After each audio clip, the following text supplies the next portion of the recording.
kacau Pak, godaan tantangan berat. Hiburan anak kita fashion, diajar lagi dengan F yang ketiga fashion apa, pakaian, ada lagi food, makanan, fun, hiburan anak-anak kita. Sekarang tantangan berat. Maka inilah santri harus menjadi tolak ukur. Jadi siap gantiin yang tua-tua, masuk terjun ke masyarakat. Kalau sudah terjun ke masyarakat, pesan saya cuma satu, jangan minta dihormati, hormatilah orang lain. Kenapa? Karena orang yang minta dihormati itu orang yang tidak terhormat. Kenapa? Karena masih minta-minta. Hargailah orang lain, jangan pernah kita minta hargai. Kenapa? Karena orang yang minta dihargai itu orang yang enggak berharga. Kenapa? Karena masih minta-minta. Kalian santri terjun jadi contoh di masyarakat. Ustaz Kiai bakal gantiin kalian semuanya. Kesian, masjid cakep, musola cakep, isinya aki-aki mulu. Yang ada aki-aki. Aki-aki kan tahu sendiri udah bermetik. Enggak ada giginya. Adzan aki-aki udah adzan subuh atolah ya ilaha illallah. Tetangga musola ngomong ke bos apa terlepas. Yang muda bagi tugas, yang adzan anak muda enak. Kenapa? Dengan ilmu hidup jadi mudah kalau ada ilmunya. Yang kedua, dengan seni hidup jadi indah. Orang kalau ada seninya hidupnya nggak kaku. Buktinya baca Quran pakai seni enak. Ustaz Darwin tadi pakai seni tilawah lebih adem indah terasa. Baca solawat pakai seni hadrah, seni marawis lebih indah didengarnya. Coba baca solawat nggak ada lagu-lagunya, kurang enak, kaku. Salatullah, salamullah, ala toha, rasulillah, kurang enak. Kalau pakai lagu enak, salatullah, salamullah, ala toha, rasulillah, enak didengarnya. Azan tadi itu di musola, di masjid, kalau nggak ada lagunya kaku. Allahu Akbar, Allahu Akbar, kaget orang. Pakai lagu dong yang suaranya enak, lagunya bagus. Jangan kayak bocah kampung saya, azannya bener, lagunya salah. Lagu dangdut dibuat azan. Nah, azan maghrib orang pada dengar semua. Hayya 'alas shalah, hayya 'alas shalah, hayya 'alal falah, hayya 'alal falah. Allahu Akbar ya. Dengan seni hidup jadi indah. Makanya luar biasa Bang. Kita salut sama Bang Haji Roma Irama. Haji Roma Irama luar biasa, hidup pakai seni, selalu indah. Makanya awet muda, udah 72 tahun. Beliau orang yang cerdas, IQ-nya tinggi. Yang dia lihat, yang ditonton langsung dihayalin jadi lagu. Tuh Bang Haji Roma, hebat. Tulis, ambil kertas, ambil pulpen, tulis, jadi lagu, jadi duit. Oh hebat Bang Haji Roma. Ada anak muda ngetrek naik motor, langsung dia terinspirasi, jadi lagu. Rem tangan, rem tangan, rem tangan sekuat tenaga. Duh, jadi lagu. Oma hebat. Oh rintangan. Ada aki-aki lagi nyiramin kebun. Wow, dibikinin lagu sama dia. Nenteng jeret, nenteng jeret, nenteng jeret, nenteng jeret, nenteng jeret, jeret, jeret, dada muda. Jadi lagu. Oma cerdas. Ada orang nyolong pisang di kebun. Wah, ada yang nyolong pisang nih. Langsung dia bikin lagu, terinspirasi. Jangan ditebang. Jangan ditebang karena itu pun pisang orang. Banyak orang berkata dalam mencari nafkah, cari yang haram saja sudah susah, apalagi yang halal. Jangan ditebang. Jangan ditebang karena itu pun pisang orang. Jangan ditebang. Jangan ditebang karena itu pun pisang orang. Jadilah. Oh, cerdas. Ya, nggak percaya dia. Oh, cerdas Bang Haji Omama. Makanya IQ-nya hebat ya, ribuan album, ribuan lagu dia karang semuanya. Sampai temennya Haji Tatang tuh kemana-mana berdua sama Haji Tatang. Jadi lagu Haji Tatang. Dangdut Tatang, dangdut Tatang, tang tang tang tang tang tang tang, dangdut Haji Tatang, jadi lagu. Hidup dengan seni indah, dengan agama hidup jadi terarah. Orang kalau ada agamanya hidupnya terarah, insya Allah aman. Maka anak-anak kita, bapak ibu yang sebagai wali santri, jangan kecil hati, jangan pesimis. Anak kita masukin ke pesantren keluar jadi apa? Ustaz, anak saya masuk pesantren ntar keluar jadi apa? Jadi orang, masa jadi kebo? Iya dong, orang ditanamin ilmu yang bakal jagain anak kita. Tapi kalau diwariskan harta anak-anak kita, harta yang dia jagain. Duit banyak, harta banyak, belum tentu tenang. Rumah cakep, bagus, mobilnya banyak, rumahnya cakep keren, dijagain satpam. Tidur baru sebentar ada suara dari atas, glotek kaget, dikira maling nyampe. Nggak tenang. Tapi orang yang berilmu, kiai, ulama, ustad, lihat rumahnya enggak ada yang dijagain satpam. Lagian juga maling tahu urusan. Apa yang gue colong rumah ustad, kitab yang gue colong. Nih berkah. Kenapa? Kita pengen anak-anak kita yang keluar dari sini menjadi anak yang soleh. Anak soleh insya Allah pinter, tapi anak pinter belum tentu soleh. Anak kalau pinter doang kerjanya minter-minterin orang tua, Bu. Tanah udah dijual ngakunya belum, tuh bocah pinter. Tanahnya itu juga, suratnya dia bikin ada 4. Karena pinteran dapat warisan banyak kan. Adanya yang botot dapat pojokan. Mana pojokan kuburan engkong? Engkong dalam kubur ngomong lagi, buset tegus lagi gue ini. Ini gara-gara bocah pinter. Makanya anak kita tanamin agama dulu. Kalau agama sudah mantep, insya Allah gedenya mau jadi apa? Ustaz, anak saya masih kecil bakatnya main obeng mulu. Ntar gedenya jadi montir. Montir yang beriman, ngerti agama. Tanamin agama dulu. Anak saya lain dari yang lain Pak Ustaz, masih kecil main kapal-kapalan mulu. Pilot.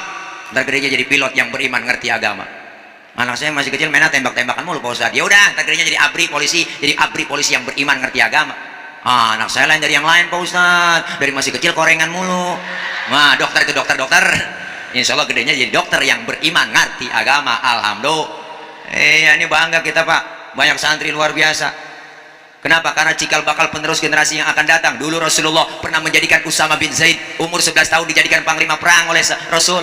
Sahabat yang lain bertanya, ya Rasul, kenapa Usama bin Zaid umur 11 tahun kau jadikan panglima perang? Apakah kami yang senior gak mampu? Apa jawab Rasulullah? Biar ada kaderisasi dalam Islam. Kalau yang tua sudah merasakan muda, yang muda belum ngerasain tua, tampil yang muda-muda.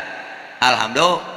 Ini enak nih, kadang-kadang kita ngenes masih cakep yang ngisi aki-aki mulu, yang adzan aki-aki, yang qomat aki-aki, baca Quran aki-aki, sholawatan, nguras kolom, yang ngepel, yang nyapu, mukul beduk, yang mati.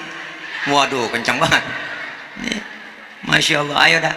Kenapa? Generasi muda yang akan datang, syubbanul yaum rijalul god, pemuda hari ini pemimpin yang akan datang. Hati-hati jangan sampai tergoda oleh buayan-buayan sekarang. Zaman-zaman yang nggak benar, luar biasa, pengaruh luar dari dalam dihancurkan agama kita. Menghancurkan agama Islam gampang, nggak perlu diserang umat Islamnya dengan cara, dengan taktik mereka. Dia cari pakai politik, pakai cara hancurkan generasi muda kita. Lewat apa? Pertama, lewat makanan, minuman. Ini sekarang pengaruh Pak narkoba sampai sekarang belum pernah hilang, diberantas di negeri kita. Udah anak-anak muda jangan begitu, nggak pantas. Apa itu narkoba? Narik kolor baba. Nggak kena jadi pemuda yang agamis, dinamis, kreatif. Jangan jadi pemuda yang alkoholis, ganjais, bekais, morfinis. Ntar kalau terakhir mau morfinis jadi mampuis. Kalau udah mampuis habis sudah. Jangan sampai kayak gitu. Ada anak kampung saya mabuk, anak muda, si Udin mabuk pulang subuh, jalan 5 langkah mundur 2 langkah. Enggak jelas. Ditanya sama Pak Haji, dari mana Din? Pak Haji saya mau ke masjid lah. Emang Pak Haji doang mau ke masjid lah. Lu mabok Din? Emang apa Pak Haji? Orang mabok emang gak boleh apa masuk masjid? Lu mabok jangan sembahyang. Saya gak bener Pak Haji, emang Pak Haji doang apa yang mau masuk surga? Saya kan pengen masuk surga nih. Anak si Udin mabok. Ditanya sama Pak Haji, emang lu mabok apa kagak? Emang apa sih Pak Haji? Orang mabok. Wah, gue tanya dulu kalau bener kagak mabok. Subuh berapa rakaat Din? Ya elah Pak Haji pakai nanya begitu. Subuh mah di mana-mana 4 rakaat Pak Haji. Waduh bener mabok lu Din. Pergi sana, pergi si Udin. Pulang jalan sempoyongan ketemu sama temen si Amin. Ditanya, dari mana lu Din? Gua mau ke musola nggak dikasih sama Pak Haji. Lu mabok? Emang apa sih Min? Lu belagu banget, samanya aja lu sama Pak Haji. Udah kata mabok. Emang nggak boleh ke masjid apa orang mabok? Orang mabok nggak boleh sembahyang. Lagu lu mau kemana Min? Lu gua mau ke masjid, gua mau musola, mau sholat. Sekarang lu gua tanya deh Min. Nanya apa lu? Subuh berapa rakaat Min? Lah gua yang waras lu tanya. Subuh mah di mana-mana 2 rakaat Din. Ya lu jangan ke musola dah Min. Gua ya tadi yang 4 rakaat diusir sama Pak Haji. Apalagi lu yang tibang 2 rakaat doang. Ini kan PA nih Bang nih. Udah nggak bener udah. Makanya Masya Allah generasi muda kita luar biasa Pak. Kalau tantangan berat, godaan berat, sekarang tanamin agama, akhlak yang mulia. Kenapa? Rasulullah hijrah dari Mekah ke Madinah. Yang pertama dibangun bukan mall. Yang pertama beliau bangun di Madinah bukan hotel, bukan apartemen, bukan kereta cepat. Yang beliau bangun adalah akhlak manusianya. Kalau akhlak manusianya dibangun, insya Allah negeri kita aman. Jangan kita bicara revolusi mental, sementara anak-anak kita nggak diajarkan agama. Tanamkan ilmu agama yang kuat, mantap. Nanam padi, rumput bakal ngikut. Berkah. Enak udah. Orang tua jangan kecil hati. Masukin anak ke madrasah. Ngaji lekar aja orang sekarang. Oh gak Pak, masukin anaknya sekolah doang dibayarin tuh. SPP-nya, seragamnya aja bayar semuanya. Kita ngaji lekar di kampung, ngaji Quran itu bocah. Masya Allah Pak, Bu datang kayak kebo, pulang kayak kebo, kagak dianterin. Iya. Emang Ustaz ngarepin malam Senin, malam Minggu malam Sabtu udah ngomong, anak-anak jangan lupa besok malam Senin bayaran. Yang gede 10.000, yang kecil goceng. Kita tungguin malam Senin ngajar Pak. Hujan. Oh gak ada yang datang, bocah akhirnya datang yang rajin bertiga-tigaan doang. Yang itu kita ajarin geblek banget. Yang itu udah nyender, ada yang ngiler. Yang itu nanya. Anak sekarang Bu tanya kritis-kritis Pak. Asal nanya itu akal-akalan doang. Pak Ustadz nanya apa? Saya lagi sholat Pak Ustadz, terus kentut. Itu kira-kira batal nggak Pak Ustadz? Ya batal Pak Ul. Lu nanya pengetes gua. Bukan begitu Pak Ustadz, kalau udah batal saya mau sholat lagi, kira-kira harus wudhu lagi nggak? Ya wudhu dong, masa nggak wudhu? Terus lagi wudhu kira-kira saya basuh muka nggak Pak Ustadz? Ya basuh muka, nanyanya banyak. Itu inti pertanyaan saya sama Ustadz. Nggak masuk akal Pak Ustadz, masa yang kentut pantat yang dibasuh muka? Ada yang nanya begitu Bu sama saya kagak jawab. Saya balik tanya, lu kalau kentut yang malu muka lu apa pantat tuh? Jawab, muka saya Ustadz malu. Nah makanya muka lu yang dicebokin, suwe lu. Nanya bikin darah kita naik aja. Nih Bang, sekarang banyak agama dikaitin akalnya doang. Nanya yang enggak anak-anak kita sekarang kritis-kritis, sok kritis. Pak Ustadz nanya dong, nanya apa? Saya ngirim Fatihah buat yang meninggal dunia. Itu kira-kira Fatihah saya sampai nggak Pak Ustadz? Saya kagak jawab Bu. Saya balik tanya, lu ngirim Fatihahnya kapan? Kemarin Pak Ustadz saya kirim. Nah terus Fatihah yang lu kirim balik pulang nggak? Enggak usah, masa Fatihah balik pulang? Ya kalau nggak balik pulang berarti nyampe. Ya orang aja kirim kagak balik-balik berarti kan nyampe. Lah kita punya handphone aja ada pulsanya SMS nyampe. Itu handphone yang bikinan manusia, apalagi Fatihah yang produknya Allah, lebih nyampe lagi. Jaringan Allah lebih luas daripada jaringan Telkomsel, Indosat, XL, apalagi Tri. Ya jarang nyambung. SIM hujan sinyal hilang. Tri nyambung sama sayur asem jengkol baru nyambung. Nih banyak orang PA nya sekarang. Kalau nggak percaya mati dulu, saya kata gitu. Lu mati gue bacain Fatihah di atas kuburan, kalau nggak nyampe balik lagi lu miss call dari dalam kubur. Kayak ini pentingnya kita Pak. Masya Allah, Islam tuh enak hukum agamanya. Hukum Islam tuh gampang, tapi jangan digampang-gampangin. Sekarang banyak orang kaitin akal-akalan doang. Anak-anak tuh datang ngaji yang bertiga yang rajin. Nanya, so kita ceramah aja diprotes. Pak Ustadz, saya ceramah nih, anak-anak, siapa orang yang menyantuni anak yatim kemudian mengusap kepala anak yatim, itu pahalanya sama dengan jumlah rambutnya. Bocahnya letuk di belakang. Ustaz nanya dong, kalau anak yatimnya botak bagaimana? Ada aja Bu yang ditanya sama dia. Guru kita katanya udah hitung pori-porinya Pak Ul, saya kata itu aja udah. Harus begitu bocah sekarang, kritis-kritis dong. Kencing kagak boleh ngadepin kiblat ya, nggak boleh. Iya Pak Ustaz. Besok kita kencing dia intip. Kan songong itu dia. Pak Ustaz kemarin bohong, saya lihat kencing ngadepin kiblat. Ya namanya guru akalnya banyak. Iya emang gua ngadepin kiblat, cuman punya gua takut ke kiri, saya kata itu aja udah. Guru dilawan.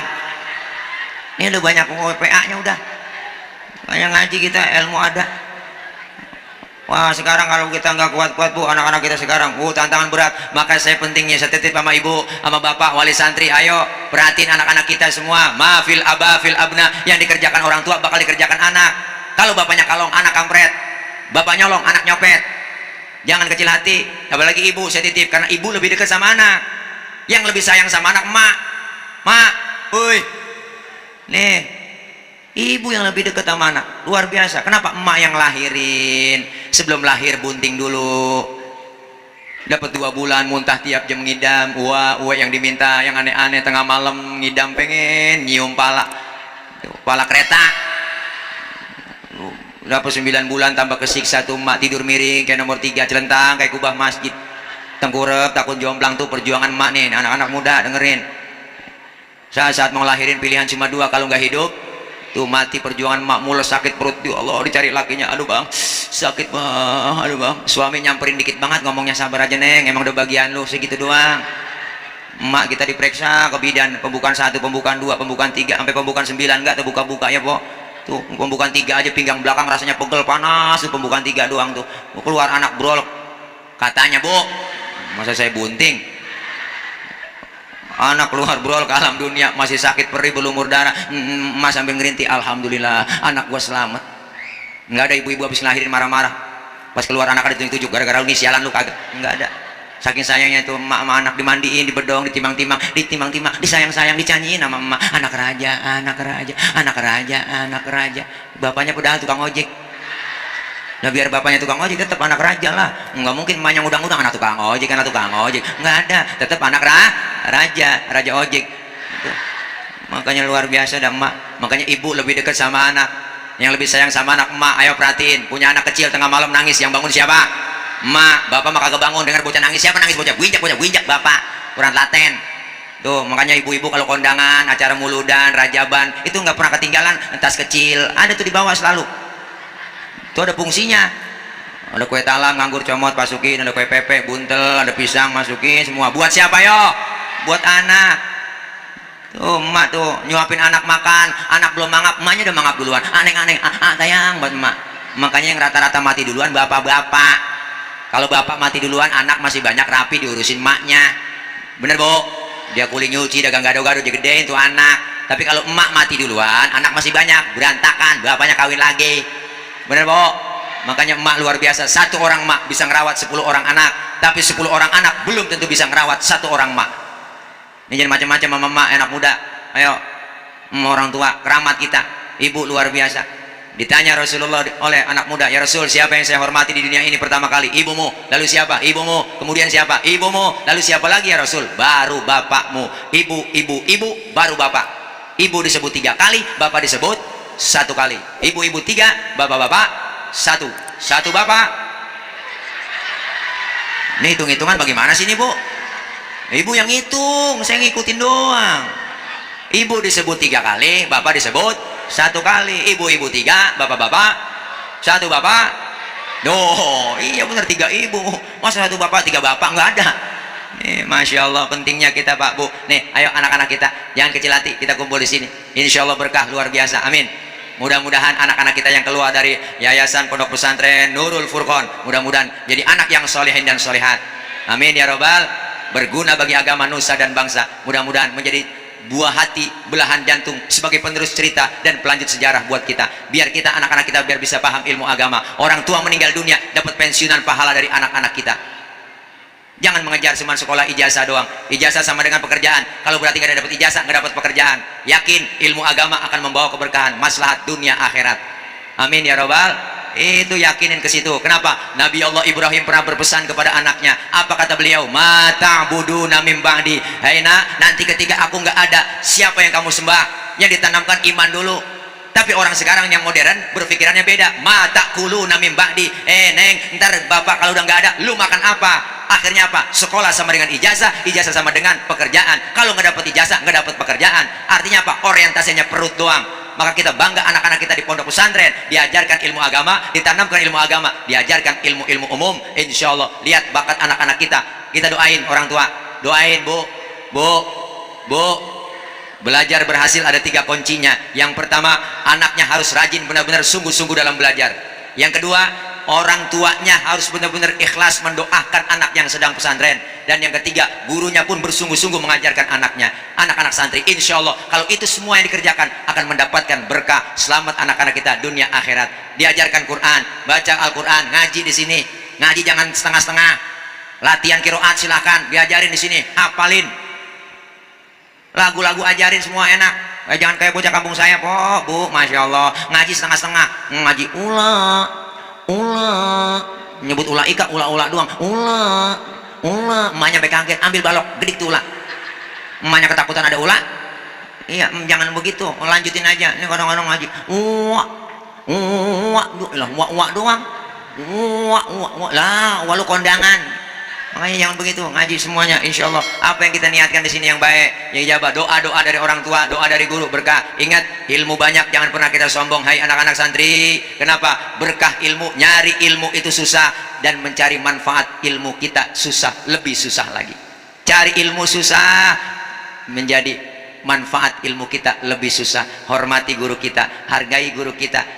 Insya Allah kalau kita hormati guru kita, jangan pernah menyakiti hati guru kita. Insya Allah guru ikhlas ridho, dan kita minta akui bahwa kita sebagai santrinya, sebagai muridnya dari guru-guru kita. Insya Allah mudah-mudahan acara akhir sana ini, nanti acara wisuda belum nih, udah 12:30 ya, karena perut lapar belum makan ya. Misalnya dari tadi nyampe belum dikasih tawar-tawarin makan ya, kasih kopi doang blebek perut saya. Dah doain deh, kapan-kapan kita kata ya, doain saya biar gemuk, biar sehat. Ya Allah, ini potongannya gamisnya doang begini bu, kalau dibuka sama tiang tenda. Dah, makanya saya dikatain atlet. Aduh, Ustaz Tile kayak atlet, girang saya dikata atlet, ternyata singkatan atlet antara tulang dan kulit. Ya Allah, ya begini potongannya po bu. Ya orang lihat saya, jangankan sakitnya, sehat aja ngenes, niat saya apalagi sakitnya. Dah doain saya. Dah kapan-kapan ya, kalau masih penasaran yang ngundang lagi. Kalau udah kapok jangan diundang lagi, jangan salahin saya. Ya dah ini aja barangkali yang dapat saya sampaikan. Kita baca Fatihah, minta kepada Allah. Ibu, Bapak semua hadirin yang ada di sini, para santri semuanya, kita berharap sebentar lagi kita masuk Ramadan. kita diberikan sehat walafiat, diberikan panjang umur, diberikan rezeki yang banyak, yang halal barokah. Allah jauhkan dari bala, Allah jauhkan dari musibah, Allah jauhkan dari malapetaka. Allah selamatkan kita di dunia dan selamat pula di akhirat. Anak-anak kita yang sedang belajar, yang akan melanjutkan ke jenjang berikutnya, kita doain semua. Yang sedang menuntut ilmu, Allah berikan kemudahan, Allah berikan kepahaman, Allah berikan ilmu yang manfaat. Allah jadikan anak-anak kita menjadi anak-anak yang salihin dan solihat, sehingga kedepannya anak-anak kita menjadi khairun nas anfa'uhum linnas. Amin ya rabbal alamin. Al-Fatihah biniyatil qabul wal wusul wa ila hadratir rasul biniyatil madhkur. Al-Fatihah. A'udzu billahi minasyaitonir rajim. Bismillahirrahmanirrahim.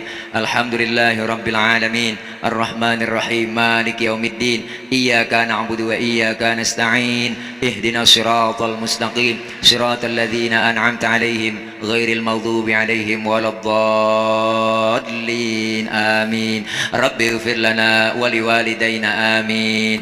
Ibu bapak hadirin jamaah yang berbahagia, ini saja barangkali yang dapat saya sampaikan. Banyak kekurangan, banyak kesalahan di sini, salah sini pasti banyak salah, mohon dibukakan pintu maaf yang seluas-luasnya. Maksud hati memeluk gunung, apa daya gunungnya meletus. Kalau ada sumur di ladang boleh kita menumpang mandi, kalau ada umur kita panjang boleh numpang mandi lagi. Ini saja yang dapat saya sampaikan. Jangan lupa anak pitik dimakan tikus, ambil plastik tolong dibungkus ya, kalau ada ya, kalau ada ya, kalau ada ya, kalau kagak bagaimana, kayak usahain juga ya, bukan ngingetin, ngasih tahu doang, takut kelupaan yang lagi repot. Dah nggak boleh ngomongin gituan, sebenarnya cuma ngingetin doang bu, nggak apa-apa. Saya di mana-mana ceramah nggak perlu amplop, saya mah isinya juga nggak perlu, saya nggak perlu isinya, amplopnya nggak perlu, yang penting jumlahnya. Dah tuh salah lagi ngomong dah. Ya elah, jangan ngomong gitu pamali, nggak boleh. Dosa bu, guru saya ngajarin kalau ada kiai ceramah minta dibayar, dosa itu kiai. Kiai ceramah minta dibayar, dosa. Lebih dosa lagi mengundang kiai kagak bayar, itu yang saya ngeri dah. Tuh kan dianggap bercanda ini mah dah ya. Mohon maaf ini ya, dah ini aja barangkali dah. Kalau ada jarum yang patah jangan disimpan di dalam mangkok. Kalau ada kata-kata saya salah silakan laporin sama Ahok ya. Ini saja, mohon maaf, akhir kalam, wallahul muwaffiq ila aqwamit thoriq. Wassalamualaikum warahmatullahi wabarakatuh.